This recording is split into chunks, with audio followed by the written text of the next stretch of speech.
How a bill becomes federal law in the United States. Have you ever heard that Congress passed a bill and assumed it immediately became law? A federal bill must usually survive several stages, 2 chambers, possible amendments, political negotiations, and a presidential decision.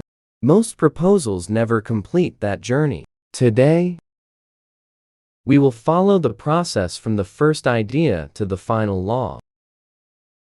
By the end, you will understand the roles of the House of Representatives, the Senate, Congressional committees, and the President. You will also know why bill, veto, filibuster, and pocket veto do not mean the same thing. Let us begin with the basic structure. The federal government has 3 branches. Congress is the legislative branch. The President leads the executive branch, and the federal courts form the judicial branch. Congress passes legislation, the executive branch enforces it, and the courts interpret it. Congress, however, is not one chamber. It consists of the House of Representatives and the Senate. The House has 435 voting members. The Senate has 100 members, with 2 senators from every state. For an ordinary federal bill to reach the President, both chambers must approve exactly the same text. So where does a bill begin? It begins with an idea. That idea can come from a voter, business owner, advocacy group, federal agency, the White House, or a member of Congress. Anyone can suggest or help draft legislation, but only a member of Congress can formally introduce a bill. A House bill receives the letters H and a number. A Senate bill receives the letter S and a number. After introduction, the bill is referred to the committee responsible for its subject. A tax proposal may go to a tax writing committee, while a defense proposal may go to an armed services committee. This is where much of the real work happens.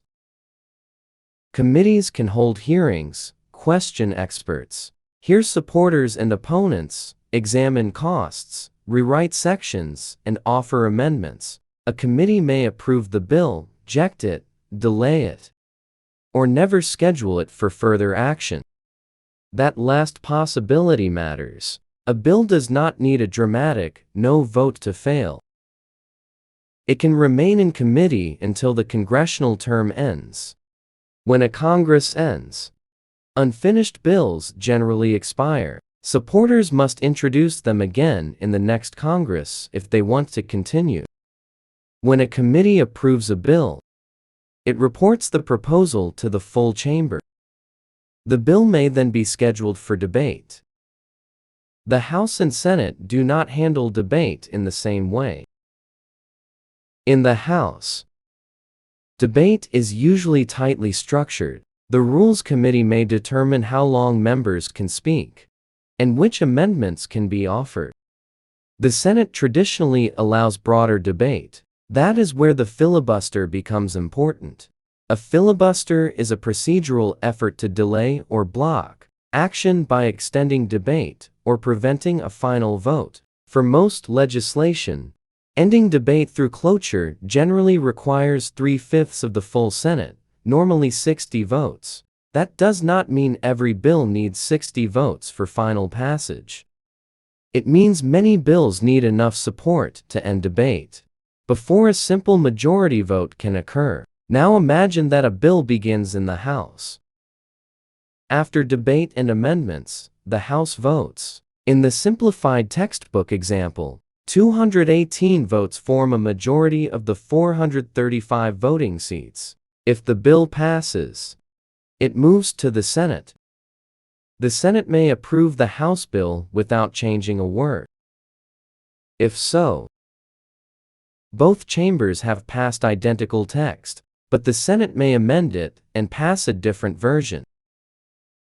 Congress then has 2 versions that must be reconciled. The chambers can exchange amendments or form a conference committee of House and Senate negotiators. Those lawmakers attempt to produce one compromise text. The compromise returns to both chambers, which must approve the same final language. Once identical text passes both chambers, the bill is enrolled and presented to the president. The president then has several choices. First, the president can sign the bill. It becomes federal law. Second, the president can veto it and return it to Congress with objections. Congress can still enact the bill over the veto, but that requires a 2/3 vote in both the House and Senate. Third, the president can take no action. If Congress remains in session, the bill generally becomes law after 10 days, excluding Sundays, even without the president's signature. But if Congress adjourns in a way that prevents the bill from being returned during that period, and the president does not sign it, the bill dies. That is called a pocket veto. Congress cannot override it. Lawmakers must begin again. Here is another detail many people miss. A law does not always begin operating the moment it is signed. Congress can place an effective date in the text. Some laws take effect immediately, others begin weeks, months, or years later, so agencies, courts, businesses, and the public can prepare. Now, let us separate for terms that are often confused. A bill is a proposed law. An act is legislation that completed the required process and became law. A veto is the president's formal rejection of a bill. An executive order is not a bill passed by Congress. It is a presidential directive to the executive branch that must stay within constitutional and statutory authority. It cannot simply replace Congress and create any law the president wants. One more distinction matters. Changing an ordinary federal statute is not the same as amending the United States Constitution.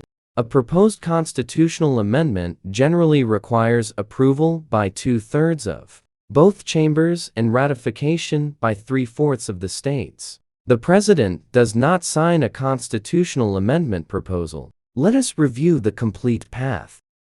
An idea is developed. A member of Congress introduces a bill. The bill goes to committee.